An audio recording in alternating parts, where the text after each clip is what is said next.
Shalom, selamat malam semuanya. Senang rasanya kembali bertemu dengan saudara sekalian di petang hari ini. Kembali bergabung bersama dengan kami doa sehati doa sehati dari Gereja Peter Injil Sepenuh Purwokerto. Puji Tuhan, saudaraku yang dikasihi Tuhan. Satu hari saya pergi ke pasar seperti biasa, saya mencari dan membeli buah melon, dan di hadapan saya ada berbagai macam pilihan. Ada yang besar, ada yang kecil, ada yang matang, ada yang belum matang. Dan saya menimbang-menimbang, saya memilih yang satu dengan yang lainnya, saya pergantian, saya pegang, saya perhatikan dan sebagainya. Lalu hati saya terpaut pada satu pilihan, buahnya besar, dan menurut saya buah itu sepertinya manis. Jadi saya mengambil buah itu, lalu saya menimbangnya dan kemudian saya membayarnya. Saudaraku, dalam hidup ini kita bertemu dengan namanya pilihan dan prioritas. Sama seperti kita pergi ke pasar, seperti saya memilih melon. Tiap hari kita harus membuat pilihan, dan pilihan itu yang akan menentukan prioritas kita dalam menjalani hari-hari ini. Ya, prioritas kita hari ini apa?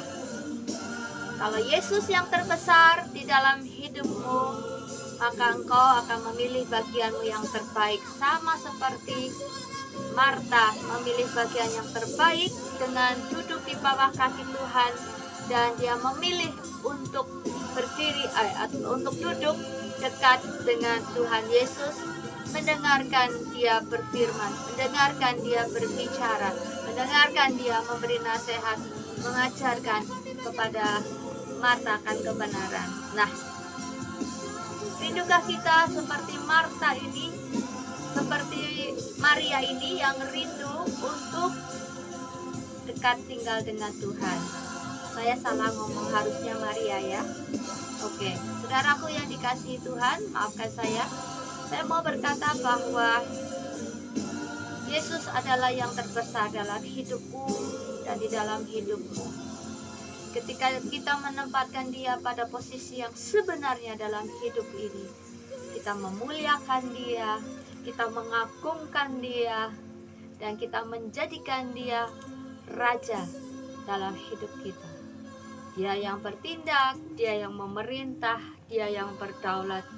Dan kita adalah hambanya, kita menurut, kita tunduk, kita taat. Dan itulah bagian kita sebagai orang percaya, agar kita mau taat setiap hari, menuruti firman yang disampaikan tiap-tiap hari, tiap-tiap saat. Bapak Ibu yang dikasihi Tuhan, malam ini sudahkah saudara siap untuk menyembah Tuhan? Sudahkah kita siap memberikan hati ini untuk tertuju kepada Tuhan? Mari kita akan mengangkat pujian bagi Tuhan. Saya menyapa lebih dulu untuk Ibu Yuli Nur Hayati dari Kota Purwokerto. Selamat malam Bu Suci yang sudah bergabung malam hari ini. Puji Tuhan, saya percaya nanti di belakang Bu Yuli nanti akan ada banyak lagi umat Tuhan yang akan bergabung dengan kita pada malam hari ini dalam doa sehati. Meluncur dari Kota Purwokerto. Mari kita menyembah Tuhan. Yesus terlebih besar, Yesus terlebih besar, Yesus terlebih besar, Yesus terlebih besar. Di dalamku,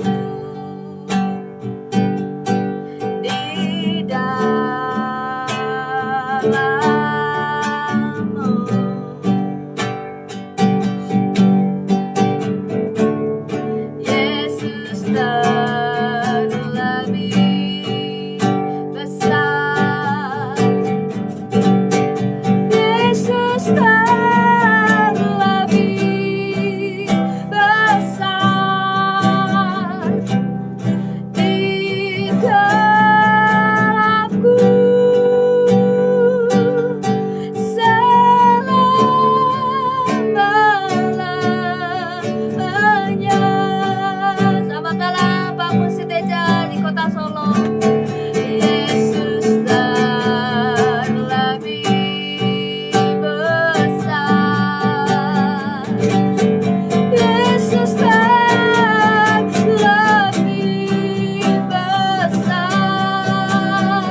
Yesus terlebih besar. Yesus terlebih besar di dalamku, selama-lamanya di dalamku, di dalamku, selama-lamanya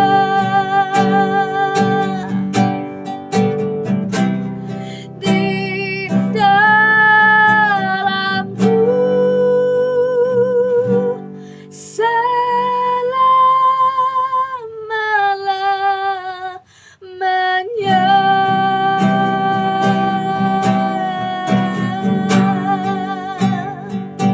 Mari sembah Dia. Yesus Kau yang terbesar, Kau segalanya, Kau segalanya Tuhan. Engkau yang terbesar lebih dari apapun. Yesus, Engkau yang terutama, dan kami menyembah-Mu Tuhan. Haleluya, haleluya, haleluya. Yesus, kami sembah Kau, kami agungkan. Haleluya. Kau yang terbesar, Engkau yang terutama. Yesus, Kau segalanya, Kau segalanya Tuhan. Haleluya. Terima kasih. Kami memandang salib-Mu, Yesus, mata kami tertuju padamu. Engkaulah Sang Penjuru, Engkau yang membentuk dan mengubahkan, Engkau yang menyelamatkan. Ya Aba, ya Bapa, kami datang menyembah-Mu pada malam hari ini Tuhan. Perkenanan-Mu kiranya Tuhan yang menyertai kami malam hari ini, sehingga kami dapat mendekat kepadamu. Nyanyi syukur kami malam hari ini Allah, kami boleh menikmati kebaikan-Mu, menerima kebaikan-Mu, menikmati dan mendapat pertolongan-Mu sepanjang hari ini. Dan kami boleh melihat kebenaran-Mu terjadi dalam hidup kami hari ini Tuhan. Biarlah kami boleh selalu menyenangkan hati-Mu dalam segala perkara yang kami lakukan dan yang kami kerjakan. Dan biarlah kami Tuhan, dimanapun kami boleh berada, kami boleh menjadi saksi-Mu, kami boleh menjadi garam, boleh menjadi terang dimanapun kami boleh berada. Bentuk kami, pakai kami, kalau jalan kami sudah mulai belok-belok, Tuhan Kau yang meluruskan kami. Biarlah kami tinggal kembali di dalam naungan kepak sayap-Mu. Sebentar ini Tuhan, kami akan mendengarkan firman-Mu. Tuhan mengurapi hamba-Mu, Tuhan yang akan mengolah setiap hati kami, yang kami akan mendapatkan berkat firman-Mu malam hari ini. Terpuji nama-Mu. Kami berdoa juga buat setiap anak-anak Tuhan, umat-Mu yang mengikuti live streaming di rumah masing-masing. Kiranya Tuhan menjamah, Tuhan melawat dengan luar biasanya, dan kuasa Roh Kudus yang akan menaungi setiap kami, sehingga kami boleh dicelihkan mata rohani kami, sehingga kami boleh mengerti kebenaran firman malam ini. Terima kasih Tuhan, terpujilah nama-Mu. Kami serahkan hati kami dalam nama Tuhan Tuhan Yesus yang siap? Mari katakan amin. Shalom. Saya mundur diri.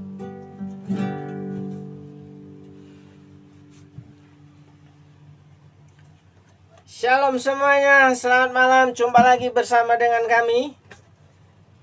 Salam sehat selalu, bahagia dimanapun saudara berada. Dan saya percaya Tuhan sangat peduli dengan hidupmu, juga tentu dengan hidupku, saudaraku yang dikasih Tuhan. Salam untuk Mas Dika, Bos Barbershop, apa kabarnya? Ya, selamat malam untuk Bu Yuli. Ya, selamat malam untuk Pak Musi yang ada di Surakarta. Selamat malam Bu Erlina. Selamat malam semuanya, saudaraku yang dikasih Tuhan. Mungkin malam hari ini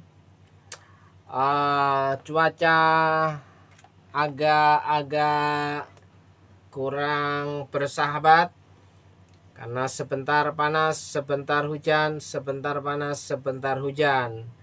Nah, shalom untuk Yelvin. Apa kabarmu? Sekarang posisi ada di mana? Ya. Baik, saudaraku yang dikasih Tuhan, saya ingin mengajak saudara untuk membaca, merenungkan firman Tuhan. Ya. Firman Tuhan terambil dari Yakobus pasal yang ke-4 ayat 1 sampai dengan ayat yang ke-3. Ya, Yakobus pasal yang ke-4 ayat 1 sampai dengan ayat yang ke-3. Oke. Silakan tap-tap layar, saudara. Kalau ini bisa dibagikan ke teman-teman, saudaraku yang dikasih Tuhan, supaya malam hari ini kita bisa memilih kebersamaan di dunia maya, terlebih di Facebook. Ya. Shalom semuanya. Sekali lagi saya akan bacakan untuk saudara Yakobus pasal yang ke-4 ayat 1 sampai dengan ayat yang ke-3. Dari mana datangnya perkelahian dan pertengkaran di antara kamu? Bukankah datangnya dari hawa nafsumu yang saling berjuang di dalam tubuhmu? Kamu mengingini sesuatu tetapi tidak memperolehnya, lalu kamu membunuh. Kamu iri hati tetapi kamu tidak mencapai tujuanmu. Lalu kamu bertengkar dan kamu berkelahi. Kamu tidak memperoleh apa-apa karena kamu tidak berdoa. Atau kamu berdoa juga, tetapi kamu tidak menerima apa-apa karena kamu salah berdoa. Sebab yang kamu minta itu hendak kamu habiskan untuk memuaskan hawa nafsumu. Kita baca berulang ayat yang ke-3. Atau kamu berdoa juga, tetapi kamu tidak menerima apa-apa karena kamu salah berdoa.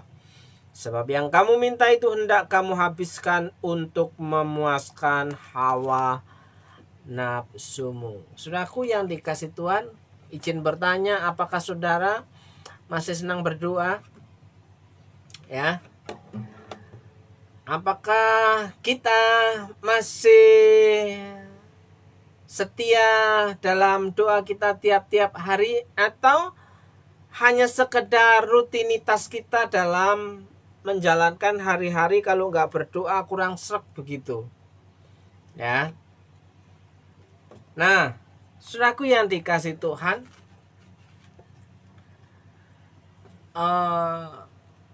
ada kalanya kita itu bertanya, ya, kenapa doaku nggak dijawab-jawab sama Tuhan? Kenapa doaku lama sekali nggak ada jawaban. Kenapa Tuhan sepertinya tidak mendengar, tidak peduli dengan doa-doaku? Mungkin itu salah satu bagian dari pertanyaan-pertanyaan orang yang berdoa seolah-olah tidak dijawab oleh Tuhan. Saudaraku yang dikasih Tuhan, ya, berdoa itu pasti dijawab oleh Tuhan. Sekali lagi, ketika saudara dan saya berdoa, itu pasti dijawab oleh Tuhan. Ada 3 hal, ya. Ketika kita berdoa kepada Tuhan, ya, jawaban yang pertama atas doa kita, ya, segera dikabulkan. Karena cocok dengan kemauan Tuhan. Yang kedua, jawaban atas doa kita adalah tunggu. Ya, bisa jadi sebulan, bisa jadi setahun, bisa jadi 2 tahun, 3 tahun, 10 tahun. Tunggu. Sabar. Ya. Ajak kemerungsung, jangan gerusa-gerusu.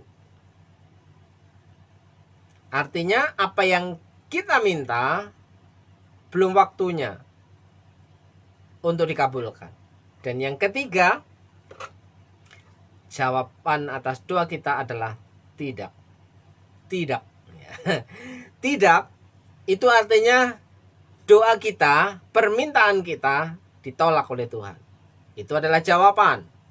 Nah, sudah tahu kalau ditolak sama Tuhan, kenapa kita seringkali masih ngotot? Karena apa? Ya, bukan kemauan Tuhan. Tujuannya bukan untuk memuliakan Tuhan. Salah satunya yang kita baca dalam surat Yakobus ialah, atau kamu berulang-ulang berdoa, ya, tetapi tidak menerima jawaban apa-apa, ya kan? Tidak menerima jawaban apa, doanya ditolak. Nah, kalau doa kita sudah ditolak, doa kita tidak sesuai dengan kehendak Tuhan, berarti doa kita salah, harus dirubah doanya. Nah, malam hari ini saya ingin mengajak saudara untuk melihat motif apa yang mendasari kita berdoa. Ya, motif apa yang mendasari saudara berdoa sehingga doa kita dijawab, dikabulkan Tuhan. Ya, segera dikabulkan. Ya kan? Saudaraku yang dikasih Tuhan, motif yang benar itu menentukan jawaban doa ya segera dikabulkan. Ya. Alasan saudara berdoa jauh lebih penting daripada kata-kata yang saudara ucapkan.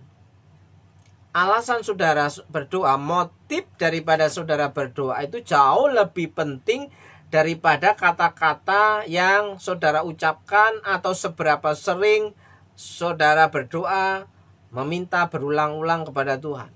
Pagi, siang, malam, setiap hari. Ketika motifnya salah, ketika salah berdoa, maka jawaban doamu adalah tidak. Ya kan? Kenapa bisa begitu, ya? Apa itu motif? Motif di balik kita berdoa. Motif adalah mengapa di balik apa? Mengapa kita berdoa dan apa yang kita doakan. Itu motif di balik alasan kita berdoa kepada Tuhan. Jadi sekali lagi, motif yang benar menentukan jawaban segera dilakukan, dijawab oleh Tuhan. Ya, segera dijawab oleh Tuhan. Ya. Motif adalah mengapa dibalik apa. Mengapa saudara berdoa? Apa yang saudara doakan? Ya kan? Miliki hati yang murni untuk mengasihi Tuhan dan mengasihi sesama.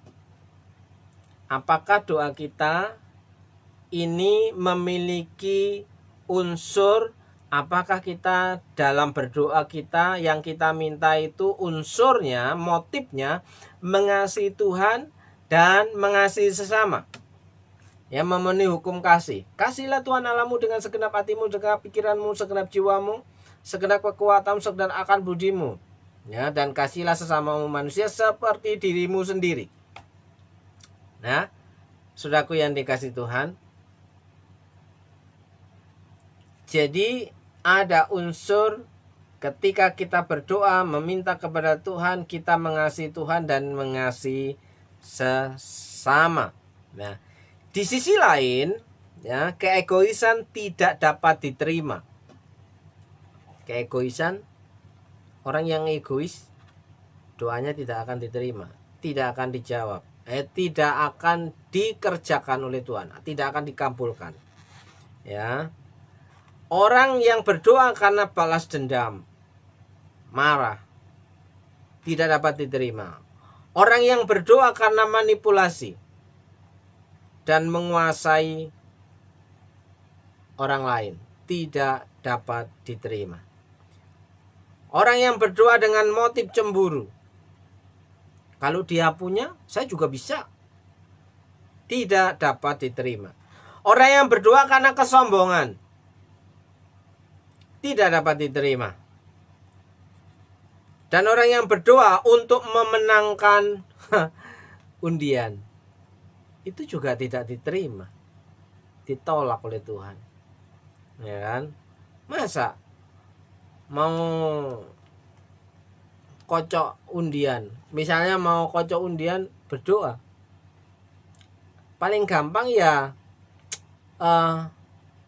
arisan dalam nama Yesus, keluar nomor 1, ya kan? Itu bukan jawaban doa, itu karena kocokan, saudaraku yang dikasih Tuhan. Ya, faktanya apapun yang didasarkan pada egoisme adalah motif yang tidak dapat diterima oleh Tuhan. Jadi hanya motif yang benar, mengasihi Tuhan dan mengasihi sesama dasarnya, maka doa kita akan dijawab dengan segera, ya Tuhan kabulkan. Ya kan? Seseorang pernah bertanya kepada seorang anak kecil apakah dia mengucapkan doanya setiap malam. Ya. Anak kecil itu memikirkan sejenak dan menjawab, tidak. Beberapa malam saya tidak butuh apa-apa. Beberapa hari ini saya tidak membutuhkan apa-apa, jawab si anak kecil itu. Kira-kira wajar nggak jawabannya? Tidak berdoa karena tidak butuh apa-apa. Itu artinya ketika seseorang sedang berkecukupan, dia tidak perlu berdoa karena tidak butuh apa-apa. Apa yang dia perlukan santai saja, remeh, receh, tinggal beli. Berarti orang kaya tidak perlu berdoa, tidak perlu Tuhan. Haleluya, saudaraku yang dikasih Tuhan. Apakah benar demikian motif doa yang kita panjatkan kepada Tuhan? Kita baru berdoa kalau kita butuh. Kalau kita nggak butuh, kita nggak berdoa. Berarti Tuhan itu hanya tempat tambal butuh. Pada waktu butuh kita datang, pada waktu nggak butuh kita berkecukupan, kita aman, santai bro. Ya kan? Alasan pertama dan terpenting untuk berdoa adalah untuk mengembangkan hubungan yang intim dengan Tuhan. Alasan pertama kita berdoa kepada Tuhan karena kita memiliki kerinduan, karena kita memiliki hubungan yang intim dengan Tuhan, bukan karena kita butuh. Perhatikan burung-burung di udara. Burung pipit yang tidak menanam, tidak menabur, Tuhan pelihara, dikasih makan. Apakah burung pipit berdoa? Enggak. Jadi alasan yang pertama mengapa kita berdoa untuk membangun hubungan yang akrab dengan Tuhan. Say hello. Ya kan? Kangen, rindu seperti sepasang kekasih yang selalu ingin bertemu, yang hari-harinya chattingan pagi, siang, malam, chattingan. Bukan karena butuh saja, tapi karena ada kerinduan membangun hubungan yang akrab dengan Tuhan.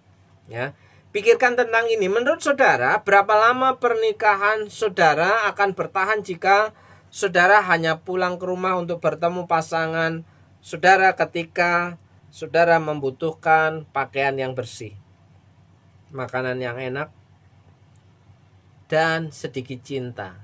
Nah, karena butuh. Ya kan? Apakah akan bertahan lama pernikahan tersebut? Pulang, mau ganti pakaian, mau makan, ya, mau menyentuh pasangannya. Kalau sudah nggak butuh, dia nggak pulang. Mau bertahan berapa lama hubungan dalam pernikahan itu? Pastinya tidak akan bertahan lama, saudaraku yang dikasih Tuhan. Ya.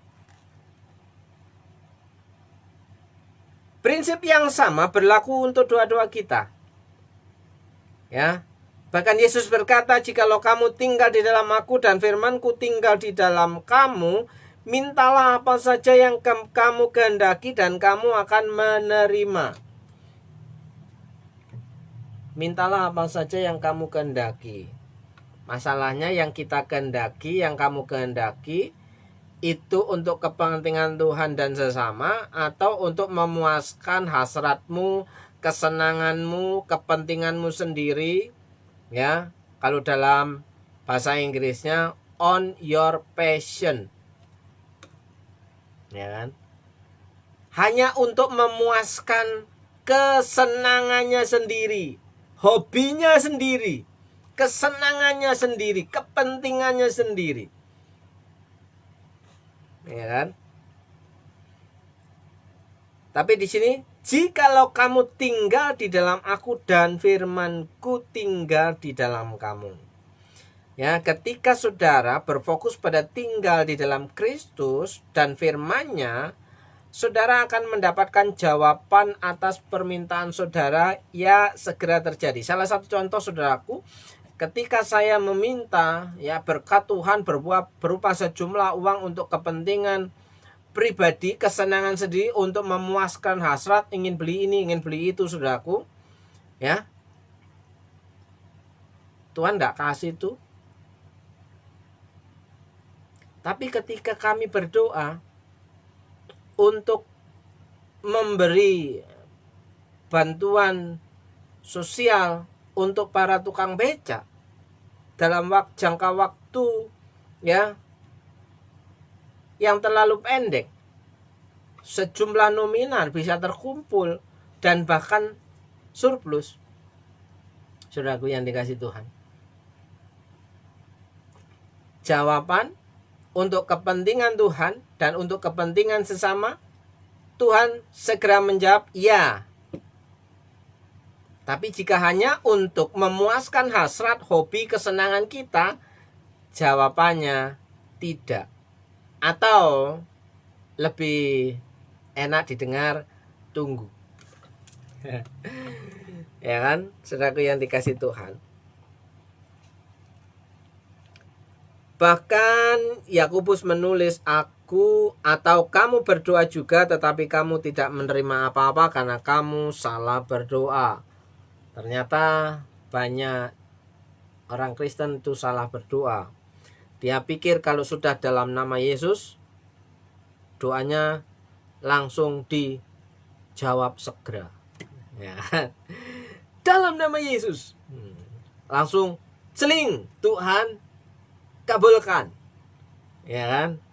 Seringkali orang Kristen memakai nama Yesus hanya untuk memuaskan hasratnya sendiri, bukan untuk memuaskan hasratnya Tuhan, untuk dapat menjadikan kita alatnya, partnernya untuk menjadi saluran berkat bagi orang lain.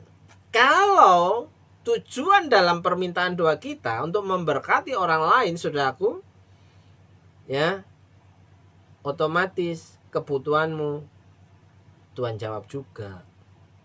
Bahkan keinginanmu Tuhan jawab juga. Firman Tuhan berkata, dan bergembiralah karena Tuhan, maka apa yang diinginkan hatimu diberikan kepadamu. Mazmur pasal 37. Ya. Yang benar adalah kita secara bawaan, secara natur, setiap orang itu egois. Kecuali ia bertobat, kecuali ia mau menyerahkan hidupnya kepada Tuhan. Kalau ya, walaupun dalam KTP-nya Kristen seumur hidup, tapi pelitnya juga seumur hidup, ya kan, egoisnya juga seumur hidup, karena Kristennya hanya tertera di KTP, bukan Kristen yang sudah bertobat. Kristen yang sudah bertobat, yang tadinya pelit, contoh, pelit, serakah, itu adalah Matius si pemungut cukai. Tapi ketika dia berjumpa dengan Tuhan Yesus, dia bertobat dari masa lalunya. Dia berkata kepada banyak orang bahwa ia akan mengganti 4 kali lipat. Dan sebagian besar dari harta miliknya diberikan kepada fakir miskin. Pertobatan mengubah cara pandang, pertobatan mengubah kehidupannya. Matius, pemungut cukai, bertobat ketika bertemu dengan Yesus, dia menjadi seorang yang murah hati. Saudaraku yang dikasihi Tuhan. Kalau ada orang Kristen masih pelit, kikir, medit, hanya mementingkan kepentingan sendiri, itu bukan Kristen. Ya. Orang yang biasa ke gereja, saudaraku yang dikasihi Tuhan. Ya. Sekali lagi, yang benar adalah secara bawaan setiap orang itu bawaannya egois. Itulah mengapa kita perlu memurnikan hati kita secara teratur dan perlu memeriksa maksud kita. Mungkin menyakitkan pada awalnya, tetapi saudara harus melakukannya jika saudara ingin melihat doa saudara dijawab oleh Tuhan. Siapapun saudara yang mau doanya dijawab oleh Tuhan, ya, periksa hatimu, apakah motif yang melandasi doa dan permintaanmu. Ya, motif sekali lagi yaitu mengapa, dibalik apa? Mengapa kamu berdoa dan apa yang kamu doakan? Untuk kepentingan Tuhan dan sesama, atau hanya untuk memuaskan hasratmu, kesenanganmu, passionmu, hobimu, ya kan, keinginanmu. Ya, kalau orang bekerja dapat upah itu wajar, normal. Ya kan? Tapi mendapatkan berkat yang tidak sebanding dengan apa yang ia kerjakan, itu kasih karunia, berkat kemurahan Tuhan. Jadi alangkah baiknya kita bekerja, dan lebih baik lagi ketika kita berjalan di dalam terang firman Tuhan. Jadi pekerjaan kita sudah dapat upah, ya. Ketika kita melakukan dengan hati yang tulus untuk kepentingan Tuhan, untuk hormat dan kemuliaan Tuhan, Tuhan kasih bonus, second blessing for you. Ya. Berkat yang kedua untukmu. Bahkan dikatakan bisa double blessing. Double-double, ya. Saudara bisa jadi saluran berkat dan saudara bisa menikmati berkat. Ya. Itu namanya double blessing, double porsi, saudaraku yang dikasih Tuhan. Nah, malam hari ini apa yang kita mau ambil komitmen ya. Doa yang benar harus didasari motif yang benar sehingga Tuhan segera menjawab doamu. Saya membacakan ayat yang terakhir, Markus pasal 11 ayat 24. Karena itu aku berkata kepadamu, Yesus mengatakan, apa saja ya, mana tadi? Apa saja yang kamu minta dan doakan, percayalah bahwa kamu telah menerimanya, maka hal itu akan diberikan kepadamu. Sebelum faktanya saudara terima apa yang kamu doakan, kamu percaya saja apa yang kamu doakan, kamu menerimanya. Kalau motif dibalik alasan doamu itu benar di hadapan Tuhan, untuk kepentingan Tuhan dan untuk kepentingan sesama, maka kebutuhanmu akan dicukupi oleh Tuhan. Tuhan selalu menjawab tepat pada waktunya. Ingat, jawaban doa yang pertama adalah ya, segera dijawab, dikabulkan Tuhan karena cocok dengan kemauan Tuhan. Jawaban yang kedua adalah tunggu. Ya, karena kamu belum waktunya, belum dapat dipercaya. Jangan-jangan mau kamu habiskan untuk kepentinganmu sendiri kalau dapat berkat yang banyak. Jangan-jangan kalau kamu mendapat berkat yang banyak kamu jadi sombong. Jangan-jangan kalau mendapat berkat kamu lupa diri. Makanya tunggu. Jawaban doa yang ketiga adalah tidak. Karena tidak cocok dengan kemauan Tuhan. Salah berdoa ya, hasilnya nihil, ya kan? Salah berdoa hasilnya nihil. Jangan samakan berdoa dengan bekerja yang ada di luar sana, ya. Orang yang bekerja memang sudah sepantasnya mendapatkan gaji, ya kan? Tapi di luar pekerjaan, dari luar gaji dari pekerjaannya, ketika berdoa permintaannya di luar itu, ya, jika untuk kemuliaan Tuhan, pasti Tuhan kasih. Puji Tuhan, saudaraku yang dikasih Tuhan. Sekarang apa yang melatari, yang mendasari saudara berdoa? Apakah saudara berdoa untuk kepentingan Tuhan dan orang lain? Menjadi berkat, nama Tuhan dimuliakan, atau hanya sekedar, oh saya berdoa pengen punya HP 50 juta. Sudah keluar ya HP Android yang harganya 50 juta. Untuk apa? Ya. Wah, supaya keren. Fotonya bro 50 megapiksel. Untuk selfie 25 megapiksel. Wah, keren. Apakah hanya untuk keren-keren permintaan doamu, ya kan? Atau untuk kepentingan Tuhan, ya kan? Tapi HP seharga 50 juta untuk apa manfaatnya? Kuotanya nggak ada. Ya.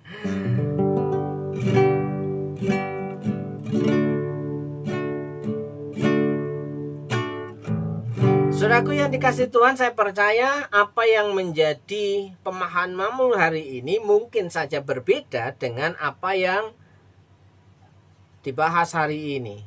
Ketika engkau berani menyesuaikan cara pandangmu dengan kebenaran firman Tuhan, saya percaya Tuhan menjawab segera doa-doamu. Pastikan bahwa permintaanmu kepada Tuhan untuk kepentingan Tuhan. Maka Tuhan tidak akan tidak akan segan-segan memberkati hidup saudara. Haleluya, haleluya.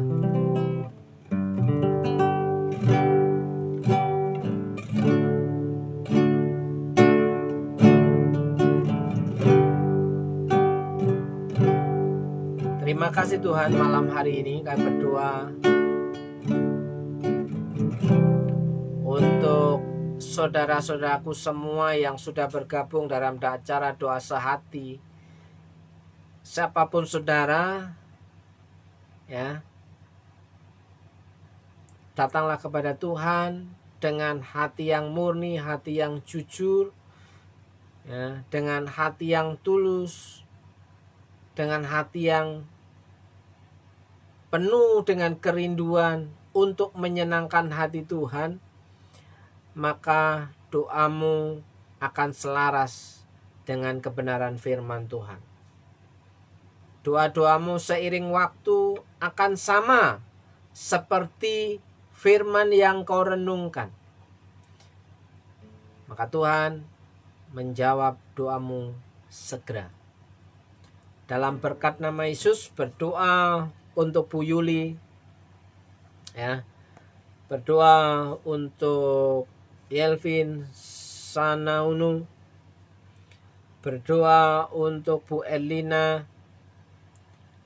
Berdoa siapa lagi? Pak Musi. Berdoa